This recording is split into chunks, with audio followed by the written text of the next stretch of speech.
Welcome to Every Child Belongs. I'm Kim Botto, an adoptive mom, grandma, an advocate for kids and teens with disabilities, as well as a longtime leader of kids and student ministries. In this show, we explore how we can create spaces where every child feels heard and valued, whether neurodivergent, differently abled, or they've experienced trauma.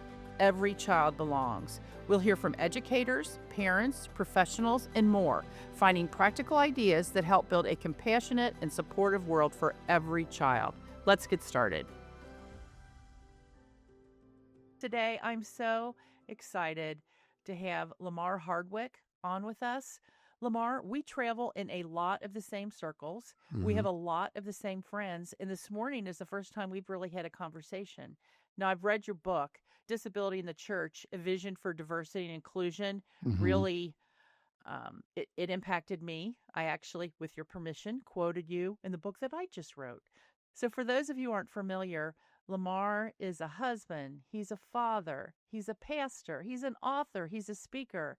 He is a disability advocate. He also has a whole bunch of degrees. I mean, you have masters, you have doctorates. Aren't you working on a PhD now too? Correct. Oh my gosh. Yeah. Yeah, So he my does a second lot. doctorate. Oh my gosh. Um, and Lamar, at the age of 36, was diagnosed with autism. And as I was telling you, Lamar, one of the reasons I'm so excited to have you on here is we talk to a lot of people who have worked with kids who are autistic, or we also talk about kids from trauma. But I can't wait to hear your personal perspective. So thank you for being here. And what else would you like people to know about you? Oh, thanks first, Kim, for having me on. Of As you course, said, we travel in the same circles. It's we do. it's almost embarrassing that I've never got a chance to meet you in person, because we're always in the same buildings. I just never have had that opportunity. So thanks for having me on. I think maybe by way of additional introduction, one of the things that people should know about me, and it's kind of common knowledge. Most people online refer to me or have referred to me as the Autism Pastor. Yep. And I should say that that's not a title that I designated to myself. That's actually years ago. I was diagnosed, obviously, as an adult. I was 36 in 2014. But I started to write and blog about my experiences, and um, way before, like Zoom and video calls were kind of trendy. I was doing Skype with a lot of families, Mm-hmm. and just praying with them, listening to their stories, them being thankful for finding someone who could sort of voice maybe some of the things that their children may be experiencing but unable to voice. Right. And one of the moms, and I have no idea where she is today, she, in a message one time, referred to me as the pastor for the autism community, Wow. because many of them were not able to go to church or didn't feel welcome at church. And so I was praying with them and, just listening to their stories and offering any kind of counsel I could, while I was still learning about my own diagnosis. And so I actually just changed all my social media handles to Autism Pastor because it made it easier for people to find me who wanted to talk to me. So Mm-hmm. that's something that people should know. As you said, I'm a husband. Just celebrated 24 years with my wife. Um, Congrats. 3 boys. One's a sophomore in college, one is a sophomore in high school, and then we have a sixth grader. Go figure. Spacing that out. But Uh-huh. yeah, I've written several books, and I've done a lot of work with churches on how to become not just inclusive of autistic persons, but also just disability in general. So that's sort of been my heart and my passion for the last 10 years. Yeah. I mean, you're definitely known as an advocate for Uh, people with disabilities. You're on your website with the title you've been given, The Autism Pastor. mm, Your tagline is awareness, acceptance, and advocacy. mm. So let's dig into more about what does that mean to you? Yeah, very early on, there were sort of debates about whether awareness, we had sort of past that stage, especially when it came to autism. And so I tended to disagree with a lot of people in the autism community that there are a lot of people who are still not aware. We'll never get past that stage. And I use my own story as a way to illustrate that I was not aware. Um, I knew what it was. And I tell people, around this age of 7 or 8, I knew that there were significant differences between me and my peers. I just didn't have a label for it. Mm-hmm. And so I always advocate for awareness. One, because we're always learning. And awareness is sort of the foundation for a lot of what I do, is to create learning cultures and um, to not be so hard on people who may not be aware or don't have all the information or don't know all the language, right? So that's part of the awareness piece. Acceptance is understanding that as we become more aware, we need to, especially as Christians, learn that we need to actually practice what we preach, and understanding that all are made in the image of God. And so with that being said, I don't think acceptance is an option for Christians. It's definitely something that we need to work on. But as far as a core principle of what we believe in our faith, I don't think it's an option. And then advocacy is just not just advocating for people, but also I have done a little bit of work with younger people on the autism spectrum and teaching them how to advocate for themselves, not just with the church, but even in society. And I always say that one of my goals is not to just work with people with autism or disabilities to make them better for the world, but also to make the world better for them. And so advocacy doesn't just mean, I'm speaking up for myself because because I'm trying to be better for the world. It also means teaching the world that they need to be a better place for people with disabilities. Yeah, the world is built for typical people and Absolutely. neurotypical people. Yeah. Mm-hmm. So I want to go. Oh, there's so much. What you just said, I want to talk about more. But acceptance. Mm-hmm. What? Okay, yeah, I know what acceptance means, and you talked about specifically in the church. What does that look like, and what do we need to do? Yeah, I think it looks like um, not just asking people to share our space, which is what we do a lot in the church. Let me say, I'm so thankful for, people like yourself and other people that we both know in the circles that we travel in, for doing incredible work, and helping the church be prepared to serve um, people with disabilities, but also serve with people with disabilities. But acceptance to me looks like going beyond just asking people to share our space, right? Oftentimes, I think we prepare and we train our people, and we're prepared for them to come in and share the space that we've already created with a few accommodations and adaptations. What I advocate for is bringing people with disabilities and their families to the table to help shape the space, right? And so, a large reason why acceptance is difficult, acceptance, inclusion, belonging, we can use all those words. The reason why it's difficult is because I always say there was a fictitious meeting among the meeting of the minds of what should church look like. Yes. And the problem is that there were no people with disabilities at that meeting. And so there's a reason why most of our churches look the same. We do our fast songs, our slow song, greet somebody, offering, invitation, preaching, in whatever order, right? But they pretty much all operate the same as far as liturgy.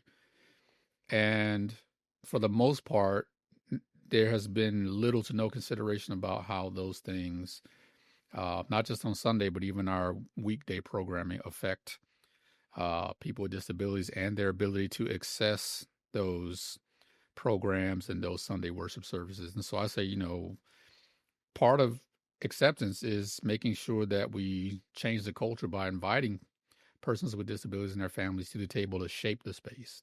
so that we're not banging our heads against the wall trying to include them in something that we've already created, and we're trying to, patchwork some sort of belonging initiative, right? So bring them to the table, help them.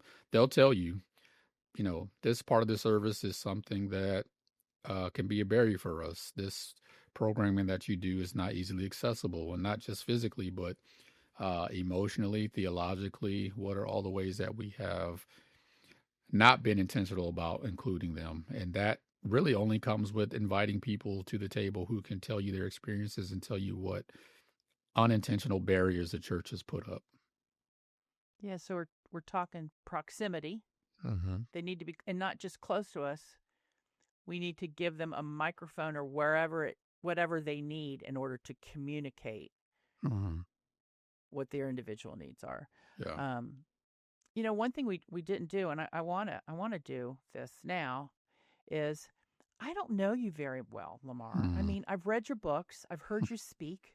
I'm a Mm-hmm. huge fan, Wow. but I would love to know from the perspective of someone of an autistic. Tell us, because one of the things you said is parents say you're able to articulate things that are on with their autistic child that their autistic child can't. So tell Mm-hmm. us more about your story. I know I've listened to you where um, you noticed that some things were different when you were younger, but tell us more of your story and what you would like us to know about Uh, living in this world as an autistic man, especially an autistic Black man. yeah.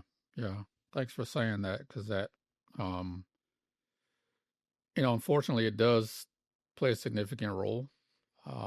Just because of the history, we don't have to go over it. But yeah, one of the things that I talk about is, I knew very early on that life was about dedicating yourself to something larger than yourself, and that was because my father was a military man, and so we moved around a lot. So he gave himself to service to our country. He was actually drafted back in the 70s. But he did, 20 plus years. He made a career out of it. But he was also a minister. And so people ask, no, he wasn't a hospice chaplain. He got the calling while he was in the military. And as a matter of fact, when we lived in Germany for 3 or 4 years, he was the pastor of the church that we attended there.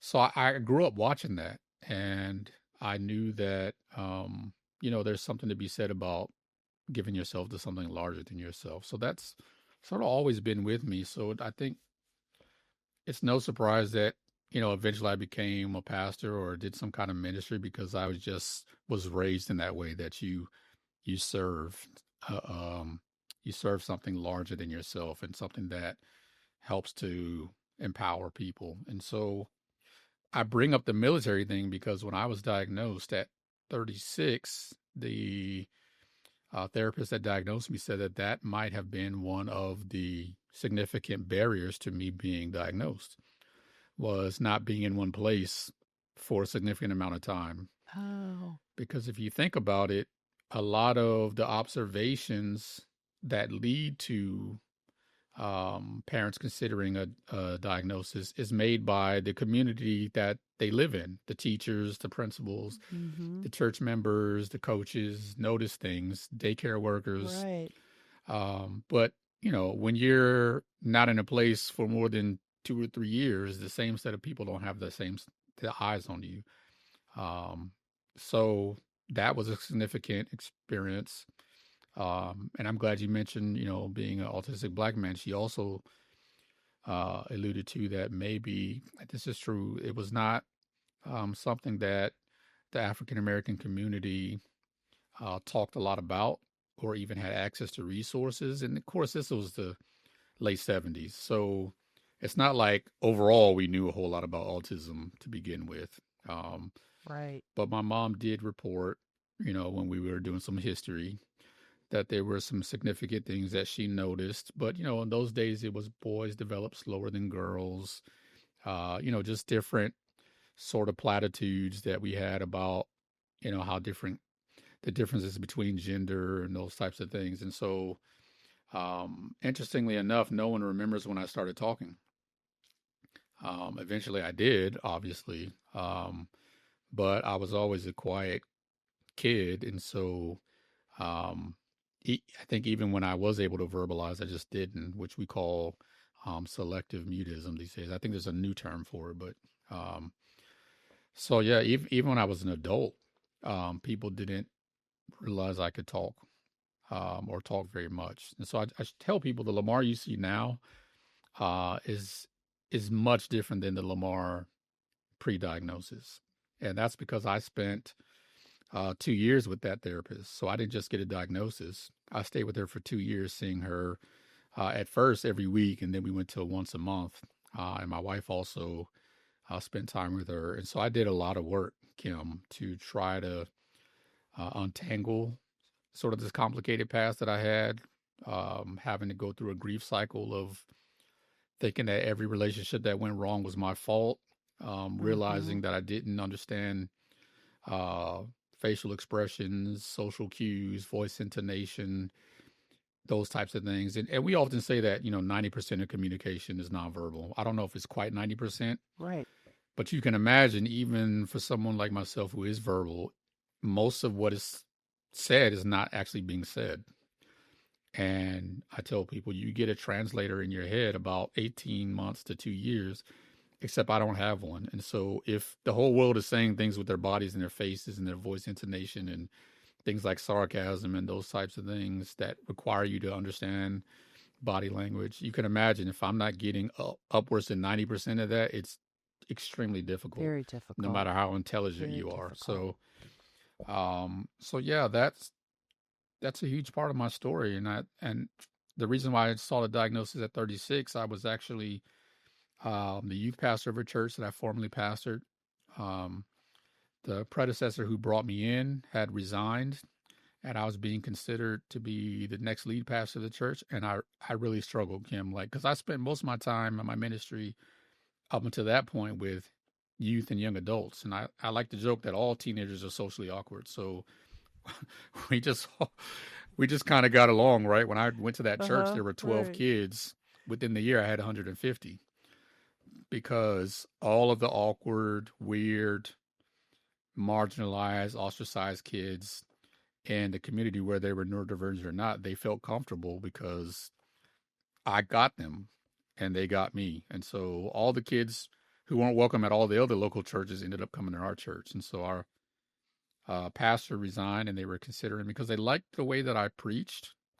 But the struggle was they felt like I wasn't the same person when I got off stage. So you had like this very animated guy, and my wife would tell the counselor, the therapist that diagnosed me, that the most animated she ever sees me is when I'm preaching. Mm-hmm.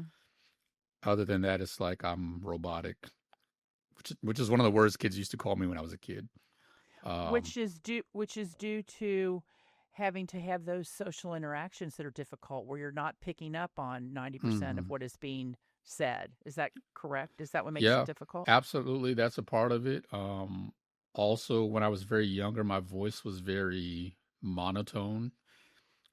It can still be that way sometimes now, but I've learned through coaching and preaching how to use my voice, literally and figuratively.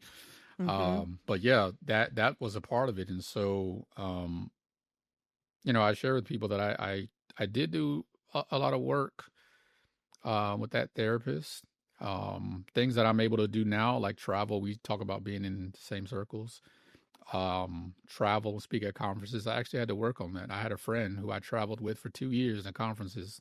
Not that I was speaking at, but he was attending, and he kind of helped me to have some tips and tools based on what my therapist shared to learn how to navigate social situations. So I did 2 years of work before I even felt confident about going out on my own just to attend conferences. And then I finally worked my way up to being able to speak at them. So a lot of work has gone into the Lamar that people see today. But I still very much want the world to also make adjustments. The burden shouldn't always be on autistic people or persons with disabilities to try to do the work. Right. You talked about your youth ministry, which Mm-hmm. I love that kids were able to find a place there because of you and the Mm-hmm. way you accepted them. how can someone who is built in a more typical manner create that same kind of safe space for kids and teens who are not typical? Yeah, great question. I think understanding and living by the principle that different is not less, um, and understanding the value of being able to integrate people's differences and experiences and cultures and all those things into a setting that doesn't necessarily have that, because studies have actually shown, I think I said this in Disability in Church, studies have actually shown that there's increased learning when people who are different are allowed to contribute to a group, right? Because if you think about it, Hmm. um, if everybody in the same group in the group is pretty much the same, I mean, I know there's differences. There's really no increased learning, right? We all are reading the same things. We're all watching the same movies. We all like the same music. But there's a huge value in accepting and even integrating some of the differences that people bring to the table. So I would say, I think our culture has sort of made deficiency synonymous with difference. Yes. And I don't see that in the Bible. I don't see where God thinks that because someone is different, they're deficient. And so that would be the first thing I would say. As simple as it is, I think it's a unraveling of what we've been taught as a culture, that different means less or different means deficient. But different actually means increased learning. It stimulates your learning experience. It makes you grow. It makes you a more compassionate person. It makes you even a better Christian, because you are learning other people's experiences. So I would say that would be a good place to start. It's to acknowledge, first of all, that we've been subconsciously taught that different means less, and then sort of attacking that internally. And that's the work I do with a lot of people. Is they want me to come in and say, do this, do that, change this, make this hallway wider. Those are all great things, but we got a lot of work to do internally and Yes. spiritually. Amen. So, yeah, Amen. I always say, when I work with churches, they want strategies. Well, just tell me step one, two, three. I'm like, right. it starts with the heart. It starts with, Absolutely. and I'm gonna quote you, Lamar. Okay, Mm, from your book, um, Disability in the Church. You say, and this is to what you were saying before. My autism is not a deficiency. It is a different way of being. My mind is not flawed. It is complex. I think if I love that, just that very concise thought, as far as that's where we need to start. Because if I'm continuing to look at you as something's wrong with you and need to be fixed, hmm I'm going to approach you in such a different way. Yeah. So what other thing, how do we help people get there? Yeah. I think through having conversations like this, for all the work, again, I want to give a shout out to all the people who do what we do, and do it, with the ferocious sense of faith that motivates what we do. Um, Mm-hmm. and I think that one of the things that can help us get there, and this is actually, I'm kind of giving a sneak peek into my talk for disability in the church this year, is I've really been thinking about the future of the work that we do at advocacy, and I would like to see us move from just being prepared to being those who pursue, Mm, to pursue the disability community and not just be prepared for them. I love that. And so one of the things I talk about in my most recent book, and I was hoping people come away with this overall idea in how ableism fuels racism. I have a chapter early on in the book where I talk about what's called the politics of desirability, and how, people who are considered desirable often have access to relationships and services and all types of things that tend to make their life just a little bit easier. And so the breakdown of that is really the ideas that we have about attractiveness and beauty and acceptableness. I talk a little bit in that book about what's called the ugly laws. Is a historical set of laws that swept the country, um, that actually made it illegal for people who were unhoused and disabled people to be out in public because they were quote unquote unsightly. But that says a lot about our culture. And so what I wanted to do is to sort of help us to attack that in the most spiritual way that we can, and that is to make people with disabilities feel pursued, to feel wanted, to feel beautiful. And I think the church and the work that we've done over the last several years, maybe 20 years, this is going back before I got involved in this work. We've done a great job at preparing our churches. We give lots of classes on how to be prepared. Mm. And so sort of the next movement you'll see from me is teaching people how to pursue, how to make people with disabilities, how to make people like myself feel loved, and accepted and acceptable, to God, because it's one thing that I can know that.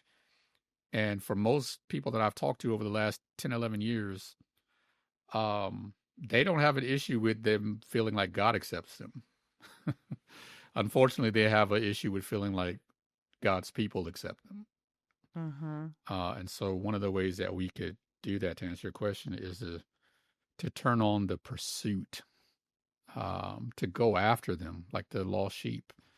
Yeah, because You they know, are. They're not in our because they're, churches. statistically, yeah, they're not there. Um, and again, I think I don't want to dismiss the work that we've done over the last several years of being prepared. But I've never heard a talk about being pursuers. And we do it in every other demographic, right? When we plan a church, we decide who and how we're going to pursue the people in our community. We just Mm-hmm. don't have a plan for making the disability community feel pursued, feeling wanted, feeling beautiful, feeling acceptable. And so I think that's how we do it. We shift our focus a little bit and let them know, no, we're choosing you. We want to be in relationship with you. We want to be friends with you. Um, and we'll demonstrate that by pursuing you, not just preparing for you. Yes. I'm writing so many notes. That's why I keep Mm. writing, looking down. The difference between the word accepted and acceptable. Like when I think of acceptable, if I'm acceptable, that is a much more internal Mm. feeling that I Yeah. have in the way that you're responding to me. Hmm. So and I know, it's a hard issue. But what can the church do? And I think when you're talking pursuit, you're not just talking about pursuing people that aren't in the church. There are people within the church that need to be pursued, Absolutely. right? Yeah. So how do we do that? Knowing that it's not just as easy as step 1, 2, 3, but what are some tangible ways we can do it?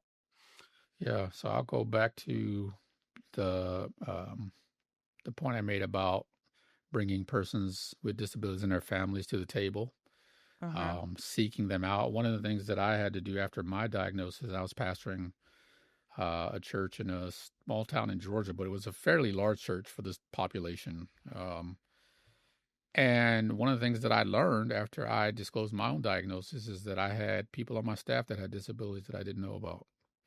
Um, Elders in the church who had children who had disabilities or parents who had dementia. That family that only comes every 8 to 10 weeks that we fuss about because they're not committed. I found out the reason why they don't come every week is because they have a child or a loved one with a disability that they're caring for, and they fight battles all week that we know nothing about. So coming every Sunday is not at that season an option for them. And so the fuss about them not being committed and then to find out, what's really going on. And so what I had to do when I disclosed was sort of ride um, the wave that it created for us to change our culture of our church to where disability or mental health issues or chronic illness was not a taboo subject. Because whether we realize it or not, and this may be all on us as a church, but a lot of it I think is not just all on us, it's society. No matter how much we want to think that our church is transparent and vulnerable and all those things that we like to use as buzzwords. We're not, Right. because the people who have some of the most challenging lives are not telling us. I mean, I served with these people when I was a youth pastor. I became the pastor, became their boss, and it wasn't until I disclosed my own diagnosis that I realized that I had a staff member who had lupus. That I had a staff member who had severe OCD. One had a severe anxiety disorder. Mm, One of the elders in the church had a child who was autistic, that we didn't know about. Why this is why she didn't go to youth group, because it was too much sensory overload for her. right. So I think one of the ways to do that again is I started to bring the people who were willing to share these stories and these experiences to the table, create some sort of committee or council that held us accountable to the mission of becoming more inclusive, and give them the green light to not hold back, to tell us everything that we, and give them real leadership power, not just tokenism, right? I don't Right. want just people sitting at the table so that we can say that we have people with disabilities that not, so that's why it was a separate council that informed the way that, and then I think the other way to do it is we started to infuse that into every area of the church. One of the things that I have always tried to do is not to make disability ministry a ministry, but try to make inclusion and Right. belonging a culture, right? Preach. Preach. And so every single ministry in the church had some accountability to that council. So they had to rethink, mission trips for youth or a choir rehearsal or praise team. What's the process for this? What's the process for that? Is this causing people with disabilities to not have access? And so that council could help every area of the ministry, because again, it wasn't just a ministry. We wanted to create a culture. And so those ministry leaders had to be accountable to that group. And so I think that's a great way to do it, because you're not just creating, um, an inclusion for an hour for kids to be a part of, or a sensory room, and all those things are absolutely necessary. But it was creating a culture of being acceptable, being included, knowing that there were people who could advocate for you. If you're a person with a disability, they could go to someone on that council. We made it very public. These are the people. If you have a suggestion, if you have something that you think we could be doing better, if there's a barrier that we're not seeing, this is the council who holds our church accountable to doing what we said we were going to do. And the last thing I'll say is, it's kind of funny. I always like to share this story. When I ended up leaving that church and taking another church closer to the city of Atlanta, people asked, well, now that you've built that, and it took probably 3 or 4 years to really get the ball rolling and create a culture. Not, we did ministry and we prepared, but the culture really started to shift around year 3. Um, so I say to leaders, hang in there. It's not a quick fix. Mm-hmm. But when I left, people were like, how's the church going to keep going? Because you were the primary driver of that. And I like to, laugh about the fact that I actually, every year we'd raise money for certain different things. And we raised a significant amount of money to start. At the time, we called it special needs ministry. I think we've sort of drifted away from Mm-hmm. um, that terminology. But I had a lot of money, Kim, designated for that ministry. And so, designated funds can only Right. be used for what it's designated for. So I told that Right. person, I don't know what they're going to do after I leave, but I know for the next 2 or 3 years, they can't do anything with that money except do the ministry I taught them to do. Mm-hmm. So Mm-hmm. I left them with designated funds and made sure that at least, there was about 2 or 3 years worth of money to continue the work that we've done. And I said, after that, it's on them. But that's how serious I was about our That's church staying the course, is that I low key tied up money yeah. that they couldn't use on anything That's else. smart. So That's smart, Lamar. yeah, I like yeah. that. I love how you talk about bringing people to the table. but also understand that a lot of our tables are set for typical people. Yeah. So, how do we, so we're going to have to make modifications. How do we make sure that the people that we're inviting to the table really have, that we're setting it in such a way that they can contribute in a meaningful way? Yeah. And I talk a little bit about that in Disability Church, using Luke 14, Yeah, the you do. parable of the banquet. And so I think the short answer to that is when Jesus says, don't take the seat of honor, or the host will ask you to get up. And I like to joke, get up and go to the kids' table, like when Mm-hmm. you're at Thanksgiving and you're Right. home from That's my college with your favorite parents. table. Your parents still make you sit at the kids' table even though you're 19, right? Mm-hmm. And so I joke about that, but I'm serious about that. I say at the end of that chapter in Disability in Church that the seats of honor have been stolen and we need to give them back. And so Mm-hmm. one of the ways that can be done is, and this is tough for churches, is reorganizing your organizational chart to where maybe even that person or persons with a disability are now ministry leaders, kind of like that council, and not in a way where um, like just one of the staff or a key volunteer, like maybe even to the level of executive pastor or something like that, right? Because Jesus says that seat belongs to someone else. And in that same banquet, he says, don't invite those who you think can repay you. Don't invite those who you think have a perceived value to be able to build your church, even financially. So there's even sort of an anti-capitalist sort of bend to that, right? To where it Mm-hmm. can't be all about the money, and what money we'll lose or what money we're going to have to spend. So I think that's one of the ways, and those are the most painful ways I've seen churches have to deal with, is that, putting money behind it or pulling money from something else, organizing your organizational chart to where this person with a disability now has a meaningful job at the top tier of leadership where other people have to report to that person or that council. Um, and then, sort of the other ways to sort of think about that is there, and this is difficult too for churches, and I get in trouble with pastors sometimes. Sometimes you just got to burn the table down and build a new one. Yeah. Yeah, you do.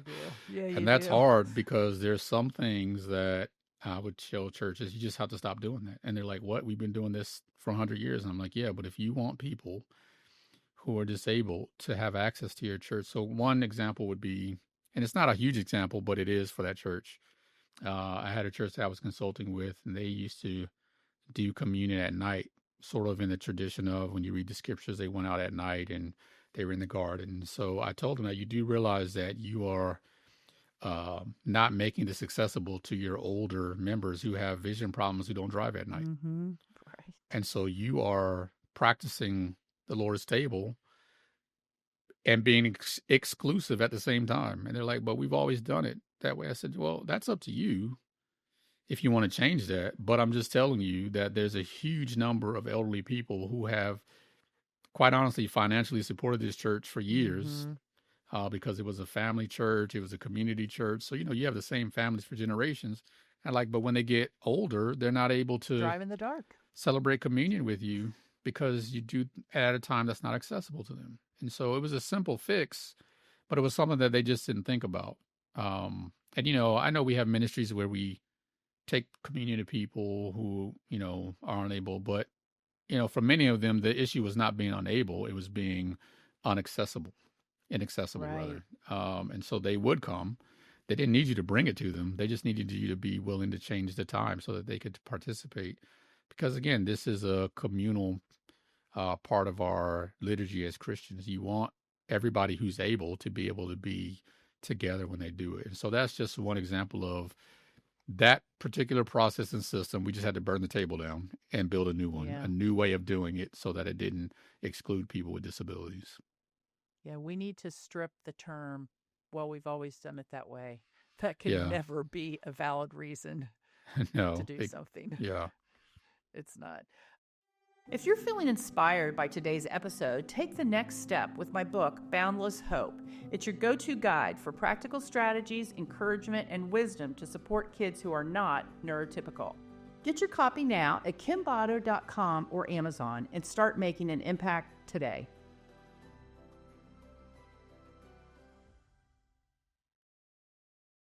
I work with a lot of kids and students. So think of little Lamar, and you were misunderstood. Hmm. What would you want people to know about a kid who is neurodivergent? What do we need to know so that we can approach them in a kinder and more compassionate way? Yeah, that's a great question. Um, I think I would say something that is obvious, but not so obvious oftentimes when it comes to neurodivergent children, um, even some children that have other challenges or trauma, right? And that is something that is something simple that we know, and that is that all behavior is communication. Yes. Because we talked about earlier, right? 90% of all communication is nonverbal. So the way that we behave is communicating. And I think we know that because that's one of the foundational aspects of even diagnosing someone as neurodivergent, right? If you look at some of the things that are looked at, one of the primary things is that it's a social communication disorder, and I'm using air quotes for people who Mm-hmm. are not Right. watching. Um, but all that is a fancy way of saying is that they or people like myself are not able to translate the behaviors of others into a decipherable language that helps us to relate to them in ways that are most often socially acceptable, right? So Mm-hmm. it's basically saying that if you make a facial expression or your voice intonation or the way that you stand or putting your hands on your hips or all these things that I learned that I didn't understand, Right. you're saying something. And the problem that I have is that we understand that in terms of diagnosis, but we don't understand that or we don't apply that to children in terms of what their behavior might be communicating to us. So we don't give them the same benefit of the doubt, right? We tell them, you don't understand our behavior and what it's communicating, but we don't often say, and I say we, and and I should say neurotypical people don't often afford that same um, grace to neurodivergent kids by saying, I need to understand your behavior and what it's communicating to me. Yes. Right. So I would start there because a lot of times people would say, um, children with autism don't have empathy or they're unable to do this or they're unable to do that. And what I would say is that I don't think that's true. It's just that you neurotypical people have not taken the time to learn how to read the social cues of people who are neurodivergent because they're there. Yeah, they are. Because my behavior is communicating to you my needs, my fears, my anxieties, all those things in the same way that neurotypical people communicate things that I don't understand, right? And so I think it's tilting it the other way and saying, as I said earlier, it's the responsibility should not solely lie on the shoulders of someone who's been deemed different or deficient or um, even disabled. Even though I don't think that's a bad word, um, it can lead people to treat people in a bad way. Um, Yes. and so I would say what little Lamar would need is for someone to understand that all the things that I did, whether it was something that appeared to be defiant behavior or meltdowns or those types of things, it's a behavior that's communicating something that I need or something that I'm afraid of or something that's uh, can even maybe physically cause me pain. Like loud noises physically cause me pain. It's not just a sensory, oh, this is annoying. No, it hurts. And Mm-hmm. so I think it's just affording people the same grace and the same understanding because we know behavior is communication. We don't seem to think that it's necessary to understand how neurodivergent people's behavior is communicating something. Right. We just need to be curious. I mean, I have a daughter who is autistic, and he used to the way she picked up on noises and how sensitive she was to noises, I kept Mm-hmm. wanting to fix that in her. Mm, And it's not something to be fixed, it's something for me to be aware of right. and then help create an environment that doesn't cause her Mm-hmm. discomfort or pain. And well, Lamar, I appreciate you so much. I'm so glad that we got the opportunity to talk. I want to talk to you more. I will definitely make sure that I see you in person when we're in DC for Mm-hmm. Disability in the Church conference. We end with just some rapid response questions so people Okay. can get to know you better. So I'm going to ask you some questions. What is your favorite way to unwind at the end of the day? Favorite way to unwind at the end of the day is either music. I love music. Or playing with my 4-year-old Great Dane named Gracie. Oh, Yeah. a great Dame named Gracie. That's a great name. Yeah. Um, what music do you listen to? I listen to everything, but this is gonna sound really corny. Like a lot of times I just listen to like sleep music. Right, right, right. It's super weird, I know, but it That is relaxes not me. weird. Lamar, that is not weird. If that is what does it for you, then you do it. Most memorable gift from your childhood? Oh, it's got to be a 10-speed bike that I did not know how Oh, to ride, and I did not know that the brakes were on the handles. And so my first ride on Christmas Day, row. I crashed into a brick wall Yeah, you and did. broke a finger. So, Oh, but you it was still a did. great gift. Like I was the envy of the little cul-de-sac we lived in, all the kids. Merry Christmas, Lamar, with your broken finger. Yeah. What is, if you could only eat one food, what would you eat? Oh wow. Um, that's hard because I recently went back to a plant-based diet. You know what? I Oh, love cheese pizza. I don't know why. It's like the most basic thing ever. In a lot of ways, I tell people I'm still like a big kid, a big neurodivergent kid who eats the same thing. So, over and over. yeah, Yeah, so it would be cheese pizza. good. Okay. Now, I would like you to complete this thought for me. Okay. Every child, Wow. Every child is beautiful. mm, Yes. Yes. yes. Can I add unacceptable to your? Because I love that. Lamar, your book, Disability in the Church, really impacted me. Tell me Hmm. the thought process behind writing that book. Yeah, it's a good question.